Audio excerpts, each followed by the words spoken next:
noticed, um, I can't remember if I got this from you, but I've been doing a lot more of, instead of guiding someone's limb, getting them to press into my hand instead of me guiding, like for specifically like the front knee. I used to like put my hand Hmm. to the back of the knee and like lightly like tell them to bend as we were doing it. Where now I would Sure. do this. I think I learned that from you, where I put my hand in front of their knee and then I say, work towards bending your knee towards my hand.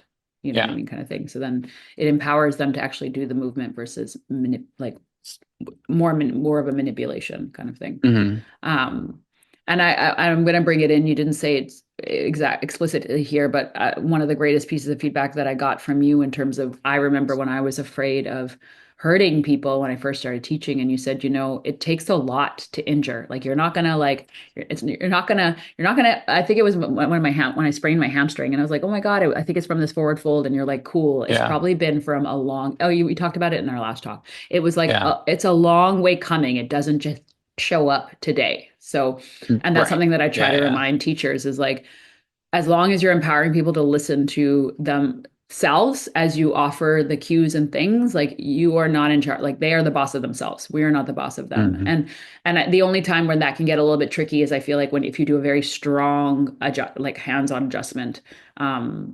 Like I've been taken because I'm so hypermobile. I'm not hyper. I'm super mobile in my twists, that a Hmm. teacher just took me too far. Like it Oh was too, yeah. I was like, I don't belong over there. Yeah. I came back and I was like, and just because of my range of motion, they were like, whoop, here we go.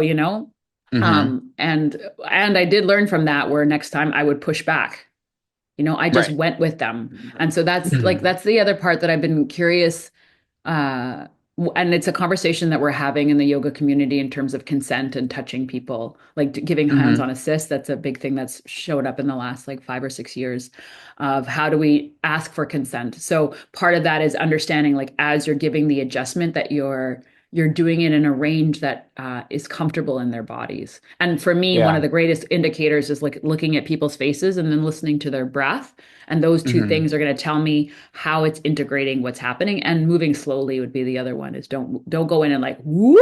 Some of the old Right. school adjustments are like they step on you, they grab your thing, and then they pull you, and off you go. Right. Yeah.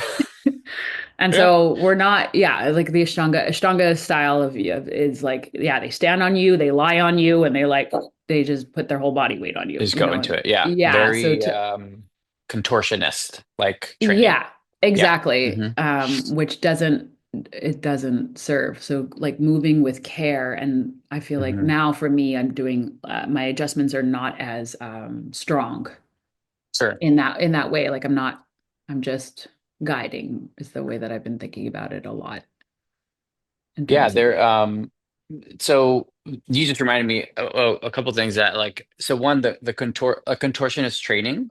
Um, are you drinking from a jar too? It's hilarious. Hey. Hard to find a Um, glass that has enough water. it's just it's the glass matters. Like It the does. container matters, right? That's such a deep thing. Um, Great metaphor, great so metaphor. deep. No, so like okay, so contortion training is a lot of people think it's just like push into a big stretch, but there's so much active stretching and engaging throughout that. Um, and I don't think it's for everyone, right? And it's a very slow. I think it's actually quite a slow moving process. If you want someone to go into a new range, I mean, you have to think about it. It's not just they're just it's it's not like they just, well, if you want to stretch, just go into the stretch. It's not there's so much more to that, right? I mean, getting properly warmed up, feeling as though you have control throughout the whole movement, right? It's not just a passive thing, like you were saying, like you're like there are some teachers who would be like just kind of guide you through the whole thing.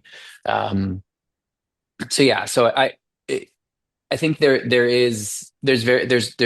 a skill to like cueing, right? You using hands. It's not just move into that. I'm gonna go back to the beginner versus intermediate versus